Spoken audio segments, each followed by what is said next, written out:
Welcome back. Well, it's not election eve yet, but it is the last show before the election for Credlin.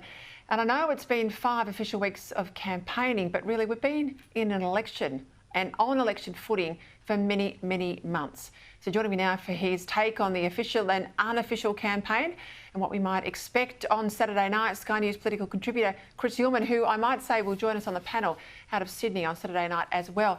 And you've been around plenty of campaigns like me. I mentioned this before with Cameron Milner, and I'm going to ask you about this as well. Have we now ended up in a place where truth doesn't matter anymore, that the big lie repeated over and over and over again is going to win elections?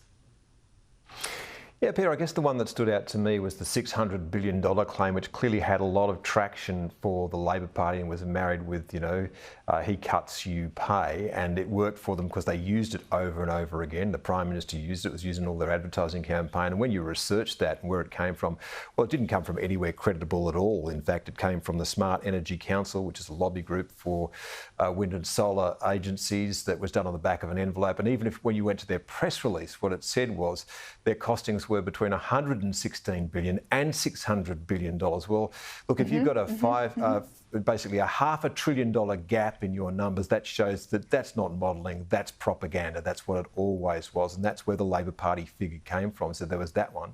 And then there was the complete inability of the government to actually even admit the fact that the $275 cut to your electricity prices was never going to be met. And that was across years. So, yeah, I found both of those things terribly disturbing. I know that we've seen, misleading statements in campaigns before, and I'm sure that people can come up with a host of them over the years. But I thought that this was a pretty low point. Yeah, Sarah Ison, all credit to her, she dug up some of the background of the Smart Energy Council.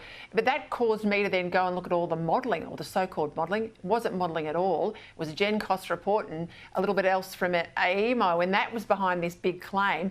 And the fact that they're a lobby group, but they needed that out there because Dutton had ruled out any of the cuts that Labor had claimed. Nothing was going to change in terms of the forward estimates. So they had to then have a furphy out there. Well, there has to be secret cuts because he needs this $600 billion. Again, that's the lie.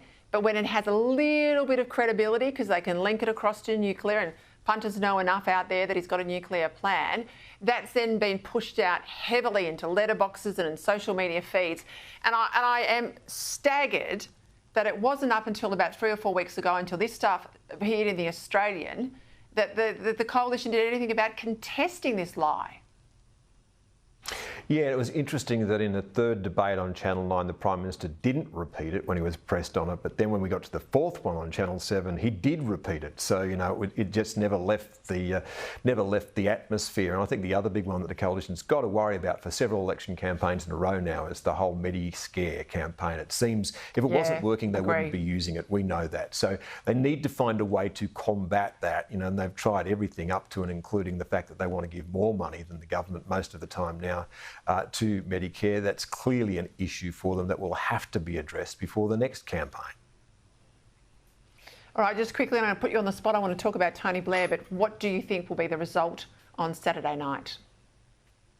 An Albanese Labor government, but in minority, I think. And the measure that I'll judge the coalition on now after a dreadful campaign is, can they get over 65 seats? They need to put themselves into a position where they're within reach of government the next time round. They need to drive Labor into a position where it needs to negotiate with more than one group on the floor of the House of Representatives, so that the government becomes very difficult indeed.